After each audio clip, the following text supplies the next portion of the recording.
L'huile d'olive, c'est la santé. L'huile de palme rouge, c'est le cancer. C'est ça que certains Africains et certains afro-descendants pensent. Alors, je ne sais pas si je vais arriver à changer les mentalités.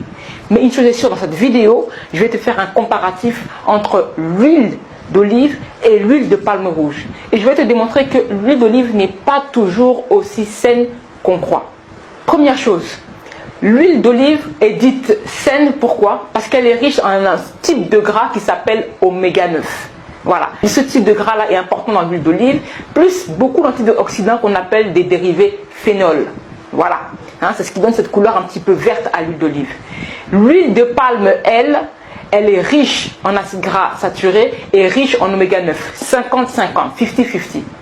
Mais tu vois, par rapport à l'huile d'olive, c'est une huile qui est culturellement présente. 110 000 tonnes par an sont produites en France. 94,3% des ménages français utilisent l'huile d'olive. Tu comprends pourquoi cette huile d'olive dans leur cœur est très très présente et très importante, parce que c'est culturellement important.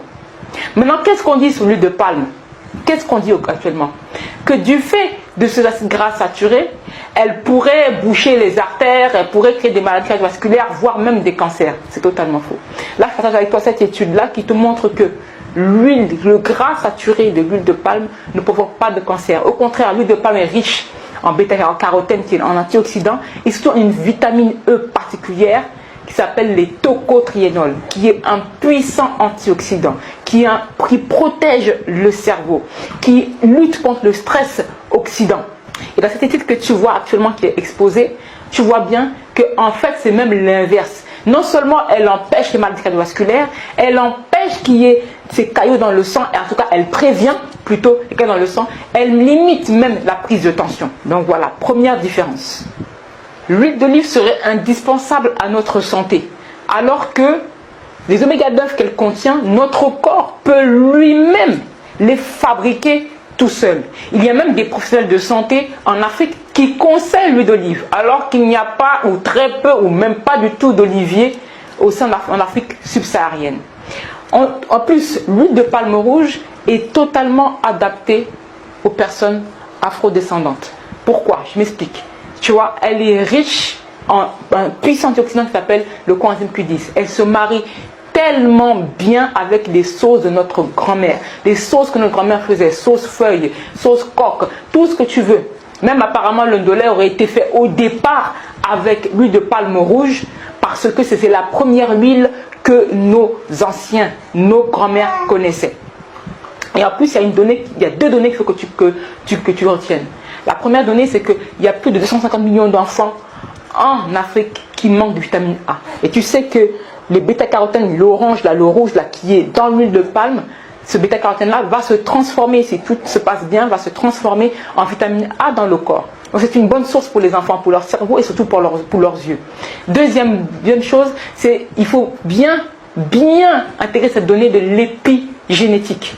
L'épigénétique, c'est quoi? Ce sont des marqueurs, en fait, au niveau de ton ADN, qui se transmettent de père en fils, de mère en fille, etc., etc., tu vois, et qui vont permettre d'avoir accès ou pas à tes gènes. Et ces marqueurs-là, en fait, ils sont réversibles, c'est-à-dire qu'ils ne sont pas définitifs, ils peuvent être inversés. Ces marqueurs-là, normalement, c'est aussi lié à l'alimentation. C'est-à-dire que l'alimentation de ta grand-mère t'a donné certains marqueurs. Et ces marqueurs, cette alimentation-là, ces marqueurs-là sont aussi liés à ce qu'elle mangeait. Et donc, elle mangeait cette huile de palme. Donc l'huile de palme rouge est beaucoup plus riche et beaucoup plus adaptée aux afro-descendants et beaucoup plus adaptée à notre cuisine. Il ne faut pas oublier que l'huile de palme rouge va augmenter la disponibilité du fer, dans nos plats. Donc nous, les femmes afro-descendantes qui manquons souvent de fer, rajoutons donc l'huile de palme rouge dans nos sauces. L'huile d'olive a la meilleure image chez les afro-descendants et les Africains, en tout cas chez certains. La meilleure image, santé, écologie, etc. et tout. Pourtant, 1 sur 2, il y a un politicien italien qui avait démontré qu'une huile d'olive sur 2 est frelatée. C'est-à-dire qu'on prend de l'huile de colza, on ajoute du colorant vert, de la chlorophylle, un colorant naturel, et on dit que c'est de l'huile. l'huile d'olive, alors que ça ne l'est pas. L'huile de palme rouge au niveau écologique a la pire des images, déforestation, orang-outan, tout ce que tu veux. Hein. On te parle de déforestation alors qu'en Europe, il n'y a quasiment plus de forêt primaire, de forêt naturelle. Une des dernières en Europe, c'est la forêt de Białowieża, en Pologne. D'accord? Par contre, en Afrique, il y a énormément de forêts primaires, énormément de forêts naturelles. Une des plus grandes, c'est la forêt du bassin du Congo qui fait à plus de 11 millions d'hectares. Donc en quoi l'huile de palme rouge favorise la déforestation en Afrique? Non, c'est pas vrai. La plupart de la déforestation en fait est surtout favorisée en Europe par l'agriculture conventionnelle et moderne. Quatrième point, l'huile de palme rouge aurait tous les défauts. Hein? Riche en solvants, riche en phtalates, riche je sais pas, tout. Enfin, quand tu écoutes les afro-descendants, moi qui me suivent, oh, il y a ci, il y a ça, quels sont, je ne connais pas, les producteurs, les ceci. C'est-à-dire qu'on voit que, quand il s'agit de l'huile de palme rouge, les afro-descendants, notamment en Occident, ils ont vraiment cette volonté, hein, de savoir d'où ça vient, comment ça a été fait. Il n'y a pas cette même volonté, cette même rigueur quand il s'agit de savoir d'où vient l'huile d'olive. Hein? Ce qu'on appelle la traçabilité, là, n'existe pas. De facto, c'est une bonne huile. C'est comme ça que nous, les afro-descendants en Occident, on réfléchit. Mais quand il s'agit des aliments africains, il faut savoir toute la traçabilité, il faut que ce soit bio, il faut que ce soit... Enfin, la rigueur n'est toujours pas la même. Et là, je vais parler avec toi de 60 millions de consommateurs. 60 millions de consommateurs, c'est une association française qui représente les consommateurs français. Et elle-même donc a étudié donc 24 huiles, hein, 24 bouteilles d'huile vendues dans les supermarchés français. D'accord? Et sur 23 sur 24 huiles posaient problème. Déjà, on n'avait pas tout à fait exactement la provenance. C'est quoi? C'est pays européens, Union européenne, pas de mélange d'huile. Déjà ça. Hein.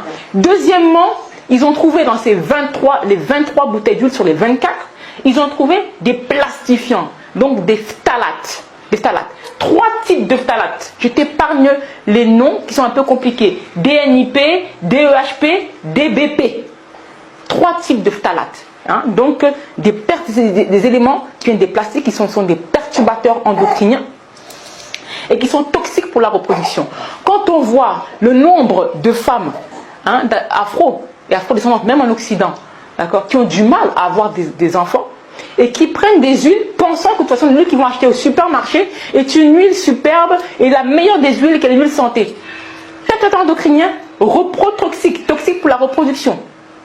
C'est pas le seul problème, mais en tout cas ça y joue parce que la plupart de ces femmes-là qui souvent viennent me voir, hein, leur saint graal, c'est l'huile d'olive. Deuxième chose qu'ils ont trouvé, ils ont trouvé des hydrocarbures. C'est lié à quoi? C'est lié aux tracteurs, en fait, aux tracteurs, donc aux engins mécaniques qui vont être là pour récolter les olives. Donc il y a deux types comment on appelle ça, d'hydrocarbures, les moches et les moa. D'accord? Mais la réalité, c'est qu'ils sont cancérigènes et toxiques pour l'ADN, génotoxiques. Donc voilà. Tout ça pour te dire quoi? Pour te dire que c'est pas parce que tu vas aller acheter une huile d'olive, que ce soit donc au supermarché du coin ou même à la pharmacie en Afrique comme j'ai vu, que automatiquement ça va être une huile d'olive santé. Attention aux a priori et attention toi en fait au fait que tu es colonisé en fait par l'huile d'olive. Ça s'appelle le soft power. Au niveau écologique, d'accord? Au niveau écologique, l'huile de palme rouge, hein, il faut donc 1 hectare, tu vas produire au moins 4 tonnes d'huile. Donc c'est quand même considérable. C'est la même chose pour l'huile d'olive, ça ne change pas. Mais ce qu'il faut savoir, on parle des orang-outans, on parle de ceci, cela. Et ça, il faut savoir qu'il n'y a pas d'orang-outans en Afrique, pour commencer. Il faut savoir que les pays africains sont des petits et moyens producteurs. Par exemple, le Cameroun, c'est 400 000 tonnes par an. Et ces 400 000 tonnes ne sont même pas suffisants. Par contre, l'Indonésie, c'est 30 millions de tonnes par an. Oui, oui, oui. Et pour à peine déjà, ils ont même déjà du mal à produire pour leur propre consommation. Parce qu'il faut savoir qu'en Asie, on consomme de l'huile de palme raffinée. Oui, raffinée. C'est leur première huile qu'ils utilisent pour cuisiner. Donc quand tu compares 30 millions de tonnes à 400 000 tonnes, ça n'a aucun africain, ça n'a rien à voir. En Afrique, on manque au contraire d'huile de palme et on te le dira. Donc les histoires de orang-outan, de je ne sais qui, de façon, c'est pas pour nous.